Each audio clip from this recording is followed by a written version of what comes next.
Bom dia a todos, a todas que estão aqui, os que virão. Sejam bem-vindos, bem-vindas. Eu sou a Luciene e essa é a Maria Adriana, estou falando o nome dela errado. E a gente vai conversar aqui um pouquinho sobre essa temática tão urgente e necessária hoje, que é aprender é preciso, não é? Em tempos atuais, tão difícil a gente conviver com as pessoas, conviver seja com pessoas que estão na nossa casa, seja com pessoas que estão na escola, não é? Seja com qualquer um.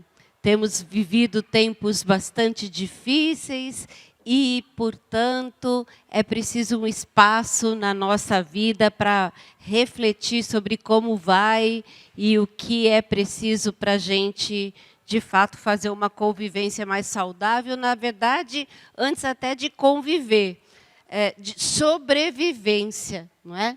Porque imaginem vocês se, de repente, um louco aperta um botão simbolicamente, o que acontece? Não é? Neste planeta, um botão para explodir a nossa terra, a nossa casa. Então, necessariamente, falar do tema da convivência hoje é falar da nossa sobrevivência como espécie, não é? De como é que nós vamos fazer para estar aqui neste planeta por mais algum tempo.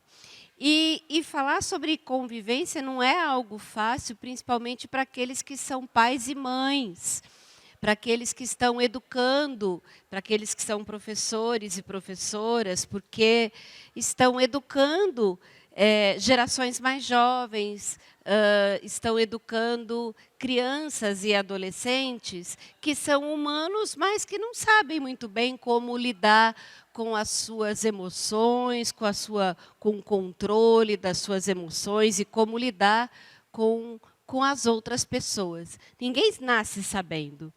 Nós, nos relacionando com outros humanos, é que passamos a saber, não é? Então, aprender a se relacionar é algo bastante difícil para o ser humano.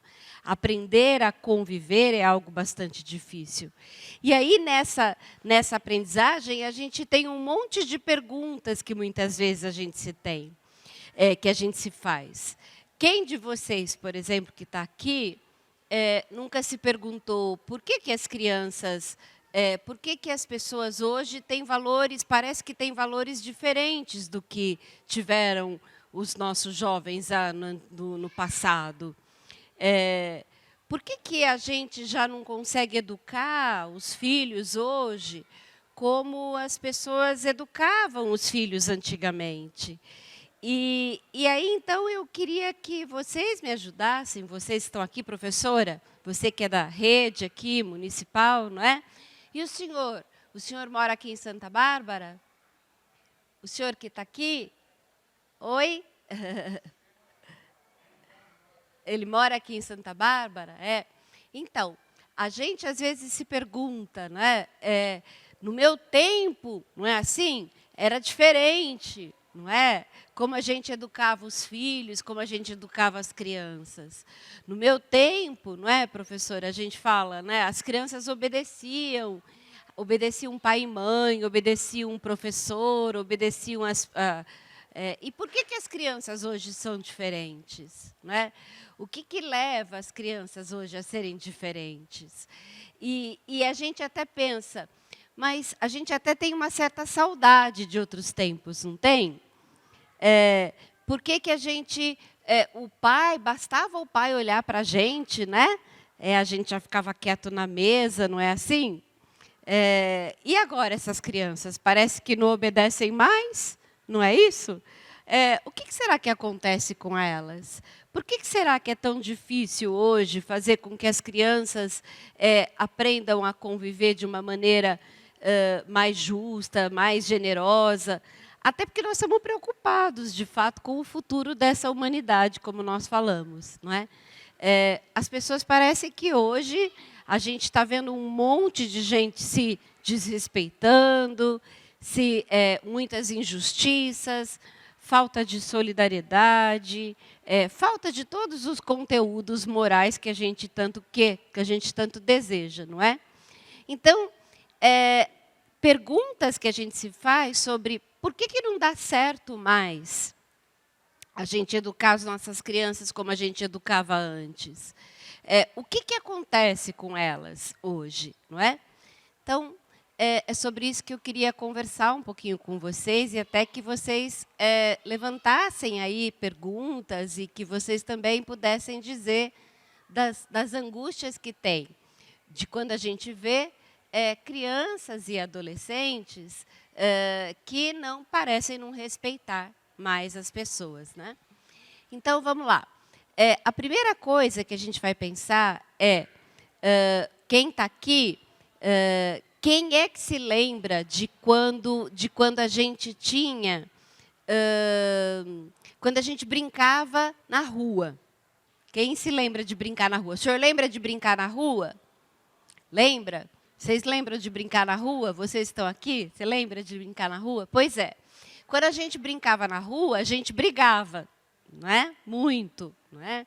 Porque tinha um monte de pessoas muito de amigos, um monte de moradores ali e um monte de primos. Não tinha um monte de primos também? E aí, essas pessoas, esses primos, esses amigos, quando a gente brigava, a gente entrava para dentro e contava para a mãe que tinha brigado? Contava para a mãe que tinha brigado? Contava? Acho que não, né? Eu não contava para minha mãe que tinha brigado, não. Porque senão, se a gente contasse para a mãe, apanhava de novo. Não é assim? Que a mãe ficava brava e falava, se você bater de novo, se você apanhar de novo, vai apanhar aqui. Não é? Então, o que acontecia? A gente tinha que resolver os problemas que a gente vivia, lá na rua mesmo, né? Não dava para levar os problemas para resolver em casa, não é? E aí, então, veja, já é uma grande diferença do que as crianças têm hoje, não é? Vou falar outra pergunta para vocês. Quem é que se lembra? O senhor lembra de tomar refrigerante quando era criança? Quando é que a gente tomava refrigerante? Aos domingos, né? Aos domingos. A gente tomava refrigerante só no domingo. Ou no Natal, né? Em festa assim festa de aniversário, Páscoa, Dia das Mães, essas coisas assim de dia festivo, não é isso? Pois é. A minha mãe, eu lembro da minha mãe contando que ela furava a tampinha da garrafa do refrigerante, do Guaraná Caçulinha, né, da garrafinha, para ir tomando bem devagarinho, não é? Porque primeiro que não tinha canudinho, e segundo que tinha que economizar. Economizar porque pensa, meu pai tinha 10 irmãos. E todo mundo tomando Guaraná. Um queria tomar do outro, claro, né? Então eles economizavam para não terminar primeiro que o outro. Porque imagina o sofrimento para um ter terminado o Guaraná, querer mais, não é? E o outro ainda está tomando. Não dava. Então, também era diferente.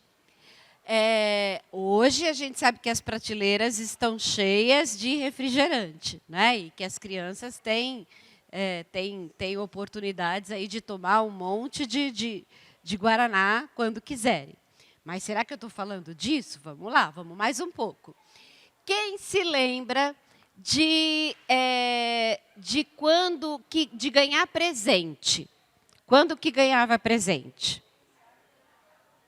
No Natal. No dia no aniversário, no Natal, né?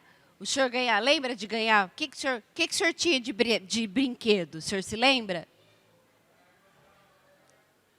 O senhor gostava de jogar futebol? O senhor tinha uma bola de capotão? O senhor lembra do cheiro da bola de capotão? Lembra do cheiro, né? Pois é, professora, você lembra do cheiro da boneca? Do cheiro da boneca nova? É. E sabe aquela fitinha que tinha no cabelo da boneca para não estragar a franjinha dela, sabe? Eu me lembro de eu ter uma boneca, de eu guardar a boneca por anos, brincar com a boneca sem tirar a fitinha, para poder sentir o cheiro de nova. Não é? E aí, o cheiro de novo, daquele plástico novo, ou da bola de capotão, a gente, se fechar o olho, a gente ainda sente, não sente? Parece que a gente está com ela na mão, né? Pois é. Quando é que a gente ganhava? No aniversário, no dia de Natal, né? No dia da criança. Então, a gente não tinha essas coisas o tempo todo. E eu me lembro que meu aniversário é em março. E a minha mãe dizia para mim, você prefere ganhar um presente, uma boneca nova, no seu aniversário, ou você prefere ganhar uma boneca, não, ela não falava uma boneca nova, ela falava uma boneca boa. Porque uma boneca boa era uma boneca daquela que tinha cílios, que mexia o olho, não é? E uma boneca assim, ó, que mexia o olho. Ó. Mas uma boneca que não era boa, era uma boneca né, que era mais barata, era o bonecão. Sabe aquele bonecão de plástico? Lembra dele? De olho pintado. Eu tinha uma raiva daquele bonecão, porque 3 meses depois o olho sumia, né? Ficava aquele olho sem pintar. E era um bonecão plástico. E aí eu me lembro que era um sofrimento escolher isso. Porque eu tinha que escolher entre sofrer no aniversário e ganhar uma boneca, né, qualquer e ser feliz no Natal, ou o contrário. Mas eu pensava assim, no Natal, todas as minhas amigas terão uma boneca nova. E eu não terei, não é? Então, eu ficava pensando o quanto isso ia ser ruim para mim. E aí, o que eu fazia? Eu escolhia ganhar uma boneca nova no meu aniversário, no Natal. E no aniversário, eu preferia, falava, tudo bem, eu ganho uma boneca qualquer. Bom, e aí? Eu tinha que escolher, não é?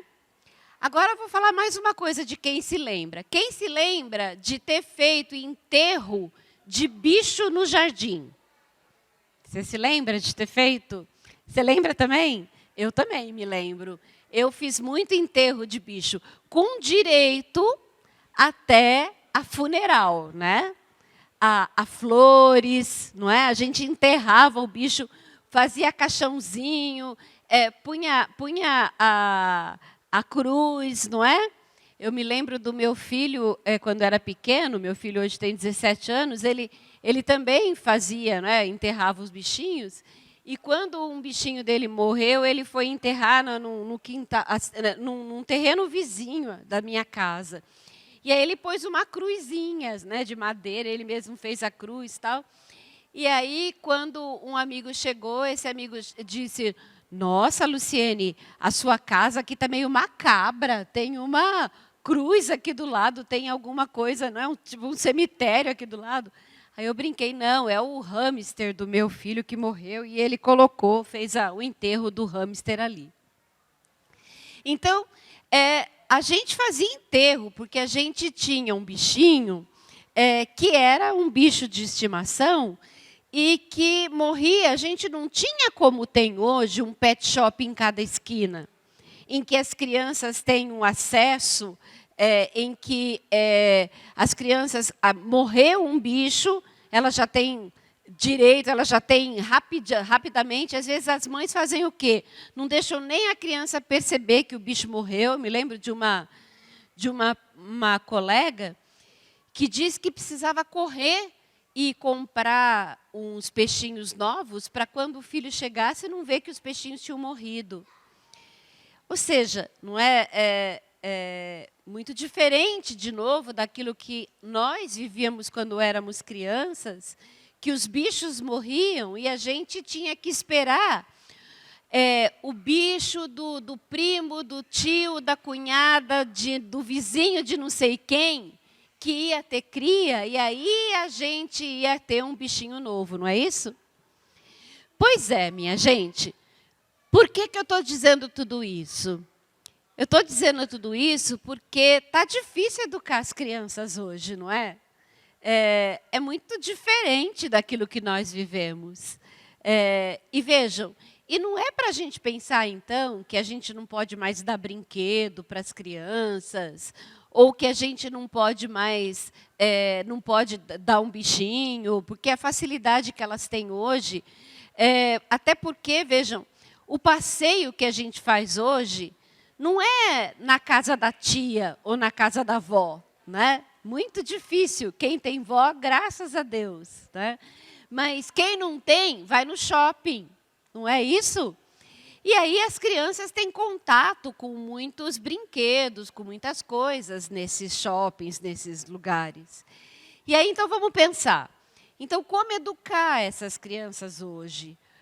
O que fazer para que essas crianças sejam diferentes, então, não é? Porque o que a gente faz se refrigerante tem o tempo todo? E não dá para tirar o refrigerante. O que a gente faz se bichinho ela pode ter um outro e a gente pode comprar no pet shop?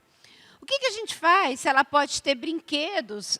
E aí, então, Luciane está dizendo que não é para eu parar de dar brinquedo para ela. Não é isso. Mas eu tenho que aprender a fazer aquilo que o nosso pai, lá na necessidade, a nossa mãe, lá quando ela vivia na necessidade dela, porque tinha pouca coisa, ela fazia sem saber. Ela fazia uma coisa, a minha mãe não entendia nada de psicologia, tadinha. Minha mãe era enfermeira, minha mãe era costureira, mas ela, na necessidade, ela sabia que eu tinha que não tinha outro jeito, que eu tinha que experimentar o sofrimento, que isso é a vida, não é? E aí a gente experimentava, ter que esperar para ganhar um brinquedo lá no Natal, ter que esperar para consertar a bicicleta, não é? Ter que tomar só um refrigerante. Então, o que é que a gente vai fazer hoje, se tem refrigerante, se tem brinquedo? Como é que a gente educa? Os professores que estão aqui ouvindo, os pais que estão aqui ouvindo, os avós que estão aqui ouvindo. Como é que a gente educa hoje? Dando às crianças oportunidade de também experimentar essa espera, de experimentar responsabilidade por essa espera, de experimentar o que acontece com as escolhas dela. É por isso que a gente precisa educar as crianças, dando a elas hoje essa oportunidade de sofrer as consequências das suas próprias ações. Então, é por isso que quando elas brigam, quando elas não conseguem, por exemplo, estão brincando com o controle da televisão, não é? E tem duas crianças brincando e disputam o controle da televisão, ao invés de eu tirar o controle da televisão delas e dizer agora vocês não vão mais assistir TV, eu posso dizer para elas, como é que vocês podem resolver esse problema se os dois estão querendo a mesma coisa, não é? Por que eu faço isso? Porque eu dou a eles a oportunidade de sofrer. E esse sofrimento é bom. Esse sofrimento é algo que, assim, puxa, eu vou ter que tomar uma decisão, eu vou ter que pensar sobre isso, eu vou ter que experimentar isso. E o que é a nossa decisão, a gente vai ter que discutir sobre isso. E discutir não é fácil. Argumentar não é fácil. O que é fácil é ter alguém que resolva para a gente. O que é fácil é eu dizer, professora, tem um problema aqui, ó, meu colega está me batendo. E aí a professora vai lá e resolve. Ô mãe, eu não quero ir para a escola hoje. A mãe fala, então eu fico em casa, meu filho. Ô mãe, não quero tomar banho. Ah, então não toma banho não, filho, fica sem tomar banho, não é? Então, as escolhas, elas causam sofrimento.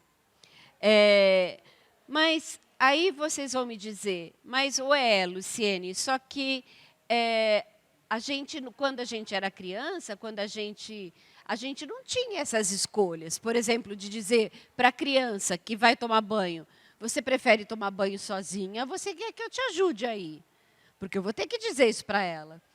E por que eu digo isso para ela? Porque ela não pode escolher não tomar banho, mas ela pode escolher se ela quer ir sozinha ou se eu posso ajudá-la. Porque assim eu dou a ela a oportunidade de pensar.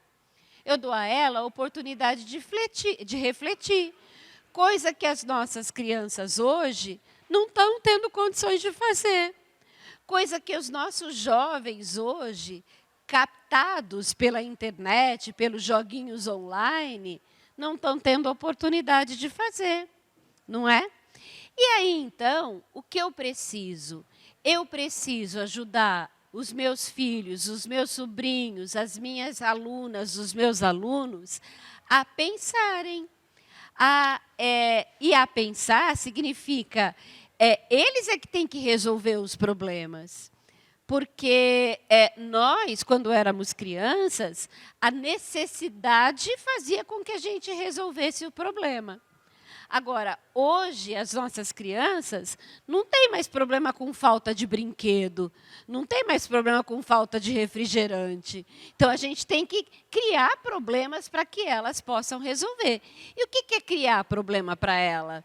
É dar a ela oportunidades de resolver os pequenos conflitos que elas vivem no mundo cotidiano. Que são esses, de brigar pelo celular, de brigar pelo controle remoto, de brigar para dormir, de brigar para não ir tomar banho, não é? Por que eu preciso disso? Porque, lembra que a gente começou falando?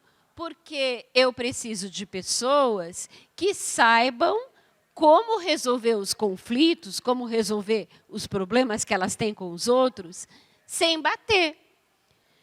Porque se elas forem educadas a resolver os seus problemas batendo, se elas forem reeducadas a resolver os seus problemas sem pensar, o que elas farão?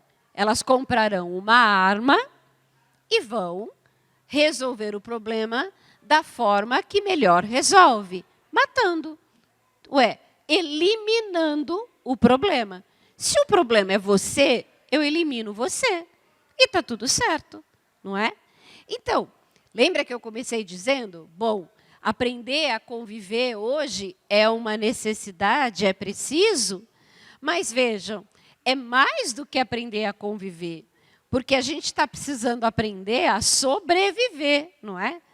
Infelizmente, nós estamos passando por um momento na nossa sociedade em que as pessoas não pensam em outras possibilidades de resolver seus problemas, senão eliminando-os, não é?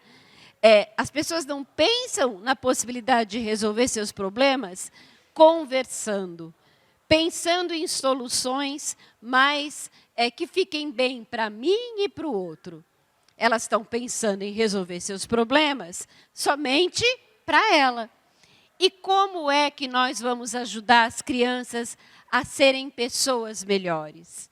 Ajudando as crianças a pensar, ajudando as crianças a reparar os seus erros, ajudando as crianças a escolherem as ações e se responsabilizar pelo seu sofrimento. É assim que a gente faz com que as nossas crianças aprendam a conviver. Queria que vocês perguntassem alguma coisa. Que perguntas vêm à cabeça de vocês? Como mães, como avó, como vô, como professoras, como...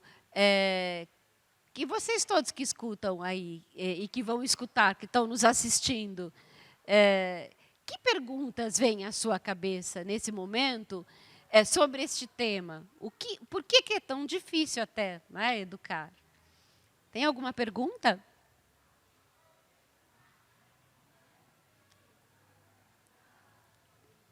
Não?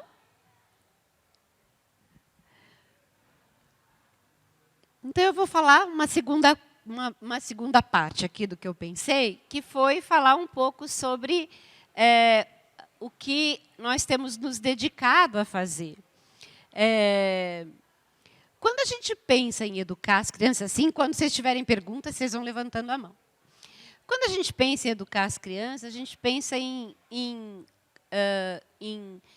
formas como a gente foi educado, de fato, não é? Então, pela obediência das crianças, ou fazendo com que as crianças apenas nos obedeçam.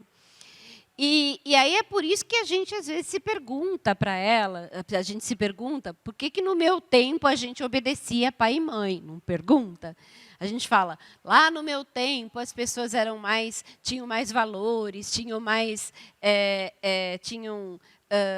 jeitos diferentes que a sociedade de hoje tem. Foi pensando nisso que que na educação a gente foi estudando e foi pensando em formas mais equilibradas, formas mais avançadas de pensar como ajudar os professores e pais. E aí, um jeito de ajudar os professores e pais contando com as crianças, escrevendo histórias. E eu não sei se vocês sabem, mas nós escrevemos já algumas histórias de literatura infantil, e depois vocês podem procurar lá nos espaços da Adonis sobre essas literaturas, porque passamos, então, uma parte da vida escrevendo sobre como resolver os conflitos, sobre como ajudar as crianças, de fato, a pensarem nos problemas que elas têm, na ansiedade, como um problema que é muito frequente hoje. Então, nós temos alguns livros que falam sobre isso. Eu queria destacar alguns dos livros que a gente tem e que representam, na verdade, a produção de um grupo de pesquisa que tem se dedicado a pensar esse tema há algum tempo. Então, por exemplo, tem um livro chamado Cospe Fogo, Dragão, que é um livro que fala sobre um dragão que precisava aprender a não cuspir fogo quando conversa com as pessoas. Então, é um livro para crianças que vai ajudá-las a pensar. Existem outras formas de se falar com as pessoas que não agredindo, que não xingando, que não violentando, que não tirando o direito, intimidando. E aí o Cospe-Fogo Dragão é um dragão que tem que aprender a segurar o fogo dentro dele, mesmo quando ele tem raiva. Porque quando a gente tem raiva, é isso que a gente tem vontade de fazer, né? É de cuspir, é de queimar o outro, não é? Então, a ideia do Cospe-Fogo, o Dragão, é de exatamente ele, ao invés de ele queimar, ele precisa falar de um outro jeito. E como é que a gente fala de outro jeito? É o jeito que a gente vai ter que ajudar as nossas crianças a fazerem. Então, como você pode dizer com palavras o que você está sentindo? Diga de um jeito que eu possa entender. Porque quando você grita ou quando você xinga desse jeito, eu não consigo te entender, não é? Então, como você pode falar de um outro jeito para que eu consiga te entender? Dizer assim para o dragão, na história, é um jeito de ajudar as nossas crianças a falarem de uma maneira que é menos violenta, não é? Então, que é uma forma de expressão de sentimentos, de dizer para elas, de dizer para os outros, eu não gosto que você me trate desse jeito, eu não quero que você me fale desse jeito, eu estou me sentindo muito chateada por isso, ao invés da gente sair cuspindo fogo por aí, não é? Então, ensinar as crianças a dizerem, eu estou me sentindo chateado, eu não gosto quando você me fala desse jeito, é dar a elas um poder um poder até, vejam, de saber como resolver os seus conflitos de outro jeito, que não seja violento. Não é? Então, este é um dos livros que eu queria citar aqui, nessa ideia de aprender a conviver é preciso. Outro livro que eu queria citar com vocês é um também que foi escrito sobre um ratinho, e que é um dos meus preferidos. Na verdade, a história é de um rato, mas o livro se chama Pata de Elefante. E é uma história que conta sobre um rato que tinha um problema. E o problema dele era uma dor aqui no peito, que não tinha como resolver. E esse ratinho, ele tem que resolver esse problema, e ele quer resolver, ele vai buscar um monte de médicos. Então, ele vai no canguru, ele vai em vários especialistas, né? Um especialista em pulmão, especialista em coração, o especialista em qualquer dor, né? Que é sei lá, um geriatra, não sei o que poderia ser, um clínico geral, né? Hoje, né? Que já não existe mais. E aí todos os médicos tiram raio-x, fazem imagem do corpo dele, e todos os médicos fazem um monte de exame, e ninguém descobre o que ele tem.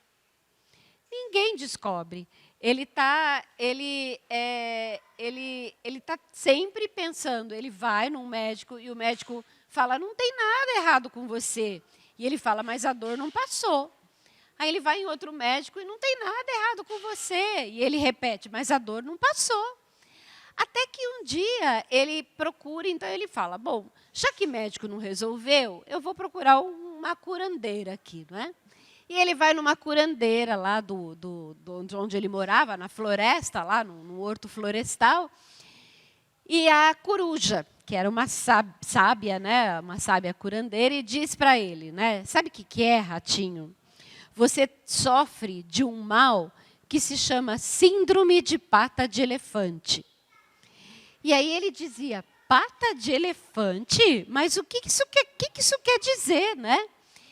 E aí, quando ele sabe que quando ele está conversando com ela, a curandeira diz para ele, pata de elefante o que a Adriana fez o gesto aqui quando ela foi falando, é uma dor aqui no peito tão grande, como se fosse uma pata apertando o peito, que a gente não sabe de onde vem esse problema. Quem nunca sentiu uma pata de elefante no peito?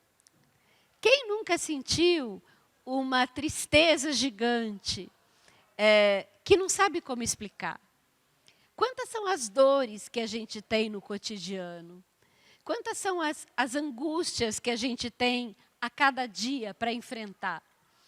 E a curandeira vai dizer para essas pessoas, e para o ratinho, a curandeira diz, pata de elefante é um mal gigante que não tem como curar. O único remédio, meu amigo, é o seu peso a gente compartilhar. E ela ensina, então, para o ratinho que as dores mais difíceis que a gente tem, elas podem ser incuráveis, mas elas não são, elas podem ser compartilhadas para que a gente possa minimizá-las um pouco, não é? E isso é que a gente pode também ensinar às crianças quando a gente pensa nesses novos tempos tão necessários, então, em que é tão necessário aprender a conviver, em que a convivência tem sido tão difícil, e principalmente depois da pandemia, quando nós experimentamos o isolamento, não é? E a falta de convivência, ou quando nós perdemos tantas pessoas queridas. Compartilhar. Por isso, a ideia que está por trás é a necessidade de que nossas crianças e adolescentes tenham espaços de compartilhar, tenham com quem compartilhar aquilo que sentem, possam dizer o que sentem, possam ter os seus colegas, os seus pares, que lembram, no começo da nossa conversa, eu comecei perguntando para vocês, quem é que se lembra de quando era criança e brincava na rua e tinha um monte de primos, um monte de colegas? Hoje, as nossas crianças não têm mais tantos colegas assim. Hoje, as nossas crianças, elas não têm mais ruas, elas não têm mais primos, porque as famílias são pequenininhas, não é? O meu pai tinha lá a família de 10 filhos, mas as famílias de hoje são famílias, às vezes, reduzidas à mãe e ao filho, o pai e ao filho, o avô e o filho, e o neto, a avó e o filho. Ou seja, são famílias muito pequenas. E então, mais uma lição, se é que a gente pode tirar uma lição a mais nesse dia, do que é preciso fazer com as nossas crianças. É por isso, quem aqui é mãe, quem aqui é professora, quem aqui é pai, quem aqui é avô, cada vez mais as nossas crianças precisam ter amigos, precisam ter pares, precisam ter com quem compartilhar, porque é isso que nós tínhamos e, infelizmente, elas não têm mais. Alguma pergunta? Tem? Ai, que delícia uma pergunta! Não quer falar no microfone. Então, a senhora fala e eu repito para eles poderem ouvir. Gostei muito que você falou, de tudo que você falou, de família. Ela está dizendo que ela gostou muito do que eu falei, de tudo que eu falei. A dor da parte, como é que você fala? A dor no peito aqui. Aham. Entendi muito bem assim, ó. Que essa dor, muitas mães têm essa dor com o desprezo dos filhos, Aham. para o ser humano. Aham. Muitas avós sentem essa dor. Uhum. Ela está dizendo que o que mais tocou ela foi a ideia da pata, da dor aqui no fundo do peito, porque muitas mães têm o desprezo dos filhos, muitas avós têm o desprezo dos netos. Isso é uma dor incomparável, eu imagino, sim. E aí é uma dor que a gente é como se a gente não tem, como na história não tem mesmo remédio, né? O remédio é a presença. O remédio é a presença. Meu marido falava assim, olha, no meu aniversário eu não quero presente, eu quero que nós estejamos todos juntos. E a minha família é muito unida. Ela está dizendo que no aniversário dela, no aniversário do marido, ele não queria presente, mas ele queria a presença de todas as pessoas. Isso acontece no aniversário dele, também hoje ainda no meu.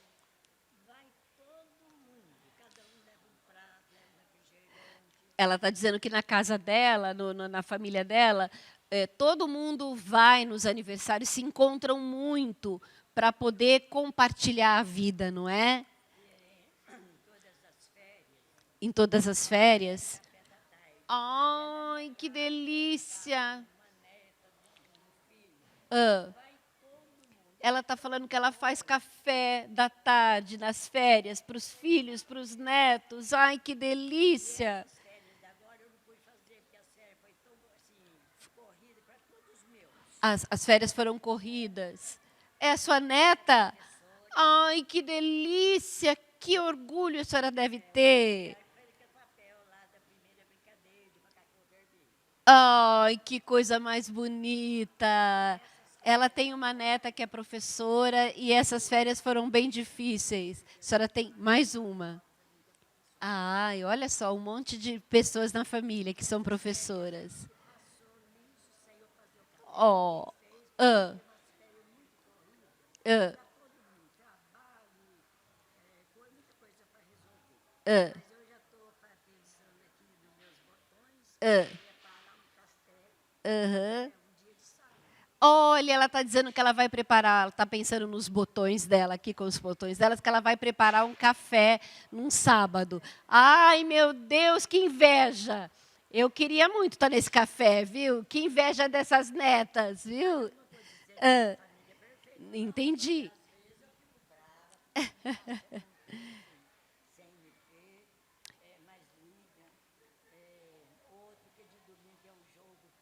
Ah, ela está dizendo que a família dela não é perfeita, mas que ela também fica brava. E faz parte do ser humano ficar bravo, não é? Faz parte da vida também ficar bravo. E exatamente, a gente também precisa dizer para as crianças também precisam aprender que ficar bravo é também preciso, não é? É isso mesmo. Ninguém é perfeito, não é? Com certeza. Que bom. É. Ó, tá vendo? Ela está dizendo que quando ela tem que chamar o filho dela de 62 anos, a atenção dele, ela fala, senta aqui e vamos conversar. Ou seja, ó, não tem idade para a gente fazer as pessoas aprenderem a conviver, não é? Essa é algo que a gente vai fazer para o resto da vida. Como é que a senhora chama? Divina? A dona Divina está dando aqui uma lição na gente, né? Olha lá. Quando tem alguma coisa errada que pode ser melhor, a senhora já intervém. Ah, ou seja, olha lá a sabedoria, né? Uhum. Então, a dona Divina está dizendo assim, ó, que quando ela tem um problema para resolver com o filho, ela diz, eu não gostei disso, disso, disso, disso. E vejam, dona Divina, que coisa mais linda. A senhora, de novo, também, feito a minha mãe. Eu estou lembrando da minha mãe. Quando a minha mãe estava viva, que a minha mãe já foi, ela também tinha essa sabedoria de dizer para as pessoas, eu não quero, eu não gosto, eu não preciso atacá-las quando ela tem um problema, mas eu preciso dizer com palavras o que eu sinto e preciso ajudar as pessoas a encontrar caminhos diferentes, não é?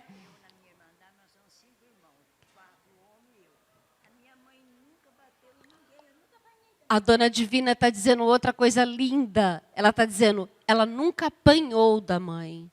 Nunca precisou bater em ninguém. Ah lá, a mãe era rígida.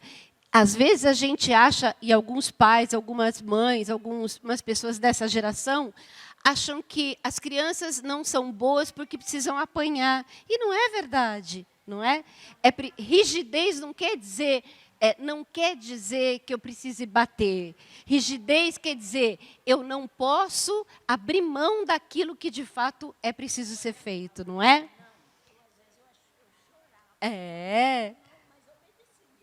Olha só.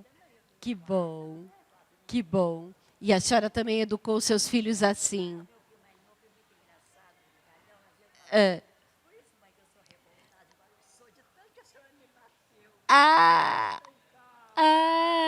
ela está até dizendo que o filho dela faz uma brincadeira que ele diz, eu sou tão revoltado porque a senhora, né, nunca me bateu, né? Então, de tanto que eu bati, tanto que a senhora me bateu. Ou seja, porque ele é exatamente ao contrário, ele é muito calmo.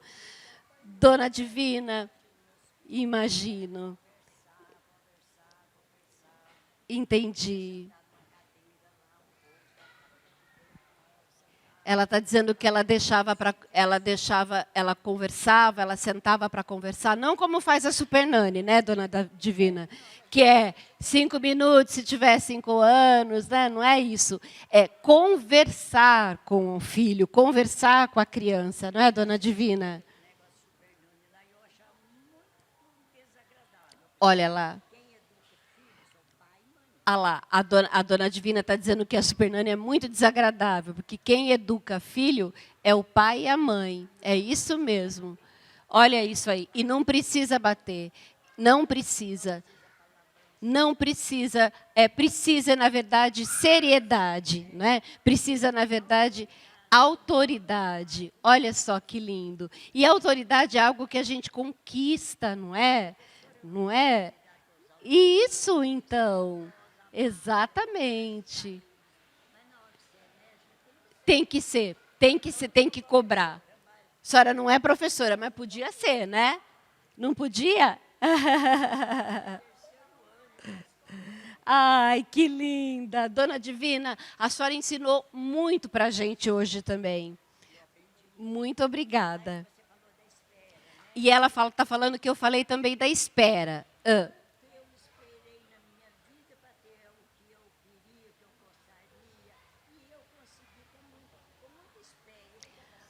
A dona Divina está dando mais uma lição que talvez seja a mais importante de todas de hoje. O quanto ela lidou, quanto ela teve que esperar, não é? Esperar, porque o que a gente quer nem sempre é fácil, não é, dona Divina? Então, é muito mais valioso, não é? Então, eu não sei que horas são, gente. 1 hora? Então, nós vamos terminar a nossa conversa de hoje levando a experiência da Dona Divina, e eu quero dar um abraço na senhora, em nome de todos nós aqui que estamos aqui, para dizer o quanto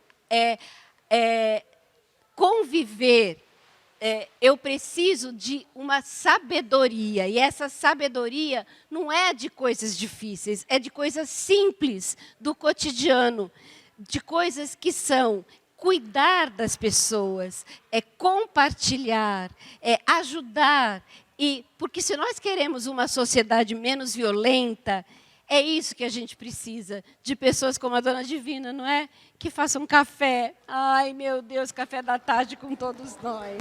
Vou te dar um abraço.